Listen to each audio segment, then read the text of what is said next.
Lakers have reportedly hired JJ Redick as their next head coach. Mm-hmm. And JJ just called the finals. The finals, right. On ABC. But he apparently met with the Lakers vice president, general manager, Rob Pelinka, owner Jeannie Buss last weekend. And then Pelinka offered Redick the job Thursday morning, according to sources. Now, nothing has officially been announced yet by the Lakers. They haven't posted anything. There isn't a press release. His buddy LeBron hasn't shared anything yet. Mm-hmm. And JJ obviously has a strong relationship with LeBron. They co-host a basketball podcast together. Right. And this also comes a week after the Lakers offered Hurley a 6-year, $70 million contract that he turned down early last week. So there's a lot of interesting things here, right?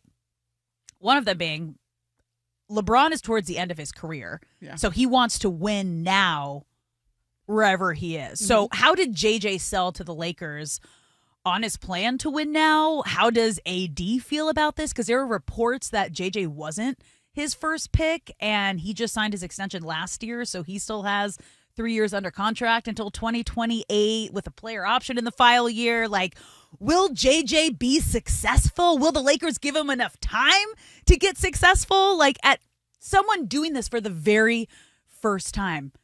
Because since Phil Jackson, no coach has lasted more than 3 seasons with the Lakers, including Frank Vogel, who won a title, the bubble title in 2020. Like, will they let him figure it out as a rookie coach? Because he could be great.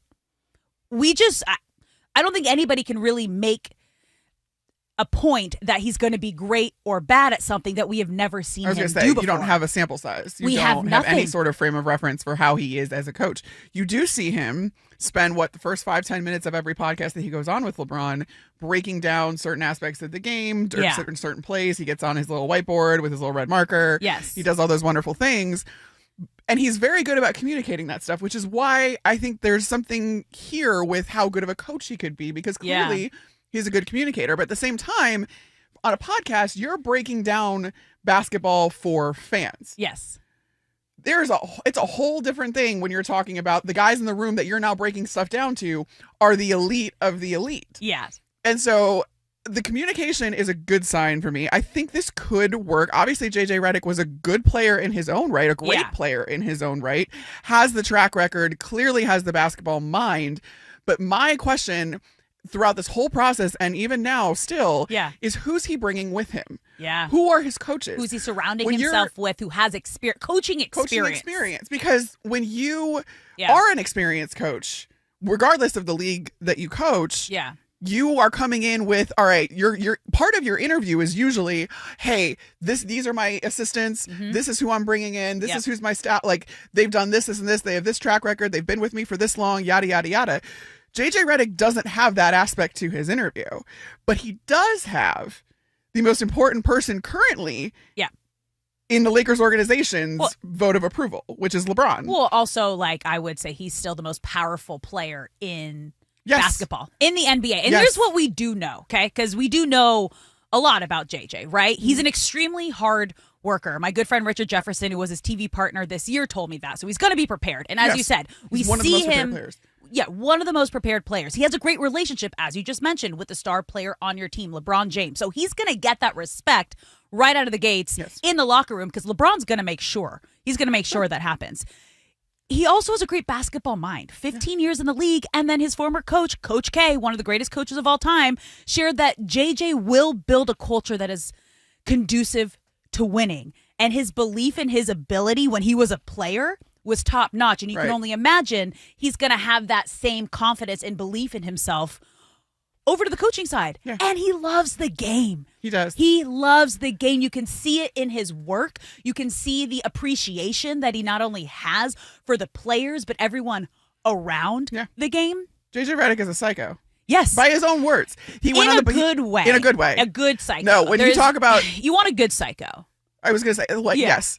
He went on Pablo Torre's podcast back in January, and he said, I think a little crazy is fine. What has served me well in life is this balance of being even keeled, but also being a psycho. Yeah. Sometimes that balance gets out of whack, and I've dealt with consequences because of that, but you need a psycho. Yeah, he's an obsessive personality to be the best at what you're doing. It's right channeled here, right in now. the right way. Yeah. And I also think that players in the locker room really respond to that. Mm-hmm. And he isn't that far removed from playing. He's only 6 months older than LeBron. And though LeBron is the oldest player in the league, but he's not that far removed. So I think he's going to be able to relate to players and all of that. It's just the technical stuff. It's the things about being a coach that you can only be prepared for if you've done it before, between like the film cut-ups and the way that you structure practices and the way you structure like your workouts and all that other stuff. Like all of that, there is a housekeeping aspect to being a head coach that only the head coach can do. And if you haven't been in that position before, it's hard. So I need to see him surround himself with some guys that have been there before. And that's going to be the telltale sign for me once this does get announced, obviously publicly and officially and all that other stuff. It's just crazy because over the last 25 years, there have been 9 coaches hired without previous head coaching experience. Mm-hmm. And they've been successful, but most of them not with the first team that they were with. Besides up to a point. Steve Kerr, right? Yeah. He is created a dynasty, 4 NBA titles. But Jason Kidd moved on. He's doing well in Dallas. They were just in the finals, but that wasn't his first stop. Brooklyn was. Only lasted a year there. Doc Rivers didn't have a strong start with the Magic his first 5 years, but a second stop in Boston, he won a title there. Yeah. So you have examples of players moving into the head coaching role without that former experience. And, Lakers they're hoping he's a Steve Kerr. That's all you can do.